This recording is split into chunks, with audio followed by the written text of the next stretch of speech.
When people say to me, well, look, John, how do you feel about being so associated with Christmas? And what do I think? Happy, really.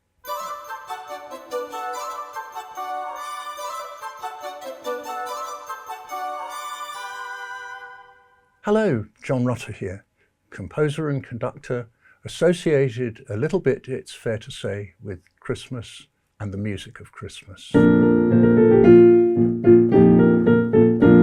One of the questions I'm always asked at this time of the year is, what makes a good Christmas carol? And if I knew the answer to that, I would bottle it and sell it and retire.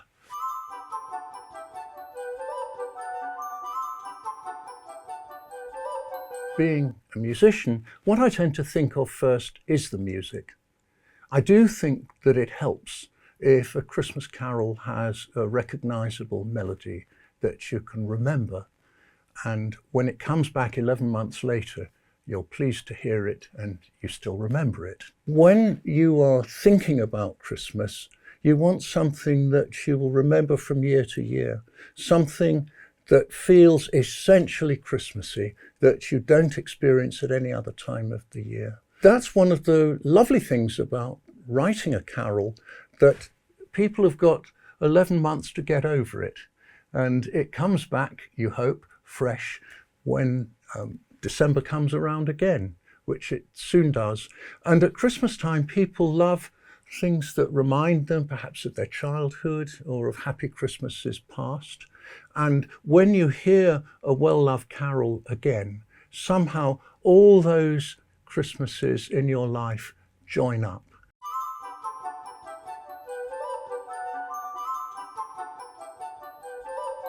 The basic kinds of music that we have in Western civilization are songs, dances, and lullabies. And I think that the best carols probably belong in one or other of those categories. And of course, there's a lot of overlap. If you think of, for example, Hark the Herald Angels Sing, that's a song. You don't want to dance to it, and it's certainly not a lullaby.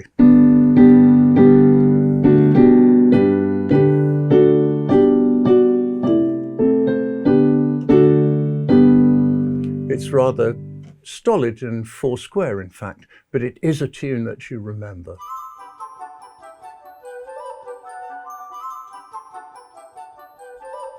There are some carols that really do feel much more like dances. What about Good King Wenceslas?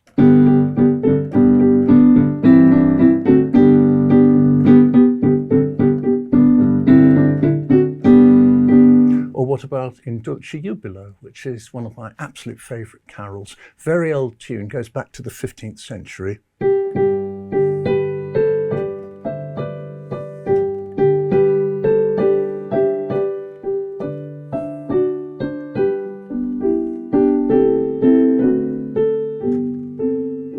You just want to dance around and around in a ring. There are some Christmas carols that we know are dances and that certainly make you want to dance. Favourite one of mine is Ding Dong Merrily on High, because of course it started just as an instrumental dance. It's in a 16th century dance book, a French collection, and it goes like this.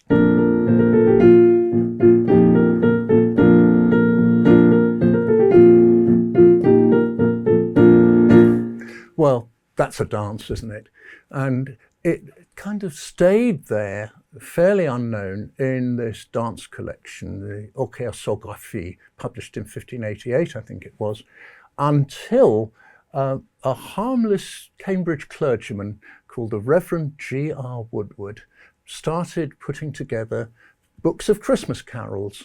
And if he spotted a good tune, or his collaborator, Charles Wood, who was at the same Cambridge College, if he happened on a tune he really liked, he would say, look, Charles, can you write some Christmas words to this so it'll become a carol? And so Ding Dong Merrily on High, in heaven the bells are ringing, didn't belong to that tune at all. So it's a wonderful hybrid of a Christmas carol about bells and a dance from the French 16th century, which would have been part of the fun you might have at a party sometime in Paris in that time back in history. And the two are very unlikely partners, but what a lovely carol it makes.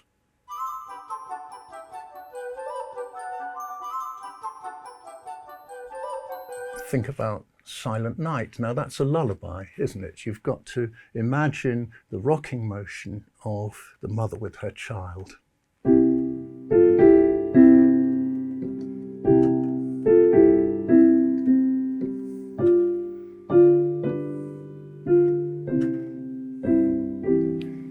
That's a lullaby.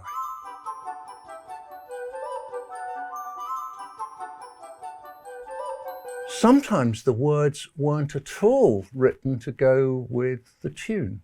If you think of a very famous carol, O Little Town of Bethlehem, it goes like this.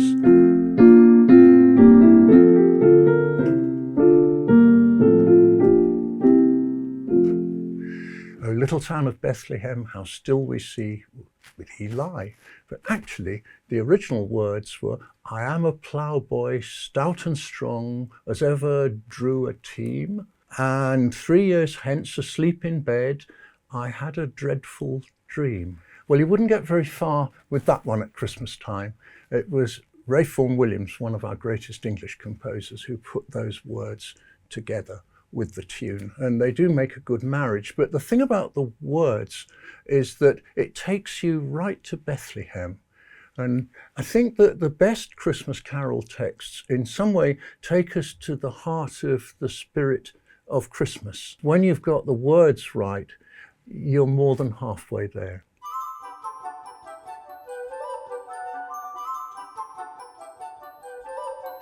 In the bleak midwinter, frosty wind made moan. Earth stood hard as iron, water like a stone. And even though it probably isn't actually all that chilly in Bethlehem at Christmas time, somehow that's how we imagine Christmas. And Christina Rossetti's text takes us right there. Or silent night, holy night, all is calm, all is bright, round yon virgin mother and child, holy infant so tender and mild, sleep in heavenly peace, sleep in heavenly peace. Now, we're in that stable. And then, of course, we get the shepherds who are in attendance and the kings who visit. There are carols that commemorate one or other of those events. There's this one.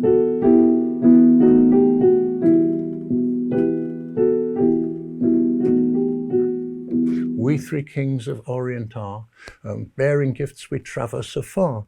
And that gives you a wonderful sense of those kings bumping along on their camels on their way to Bethlehem. It takes us right there.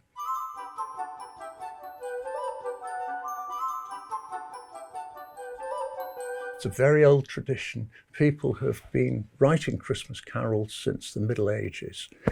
It's a very early form of, vernacular sacred literature, because in the pre-Reformation church, you had to sing in Latin.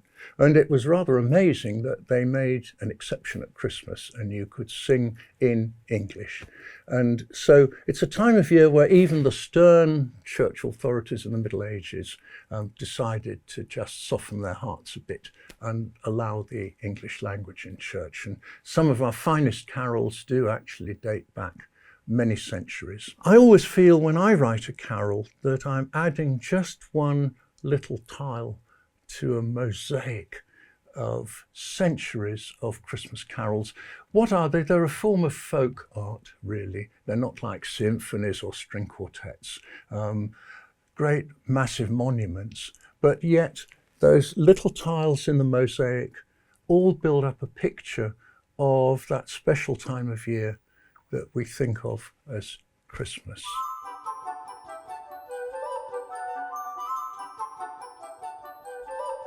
A question we're always asked if we write vocal or choral music is, which comes first, the words or the music?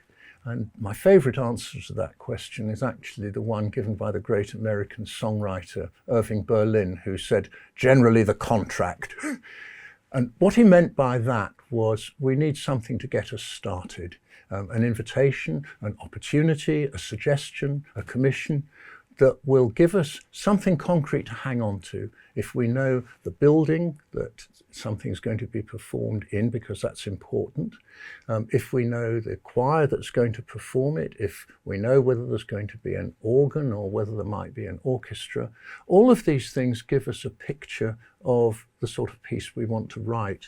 And sometimes with the carols that I've done, I've found a text which is just perfect. There's What Sweeter Music by the 17th century English poet Robert Herrick.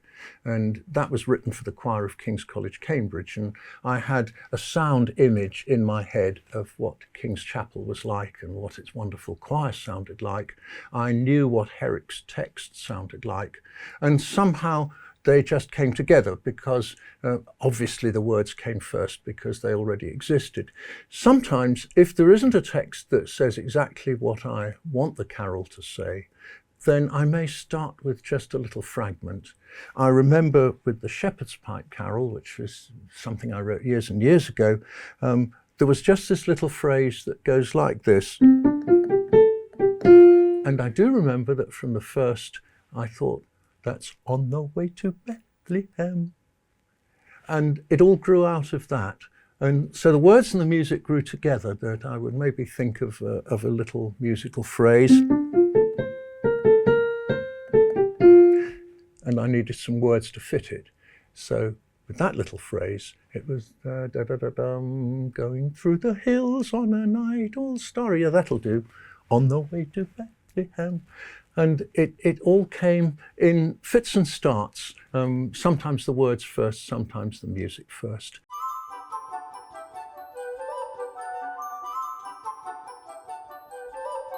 Every piece of music that a composer writes starts as sounds going around in your head.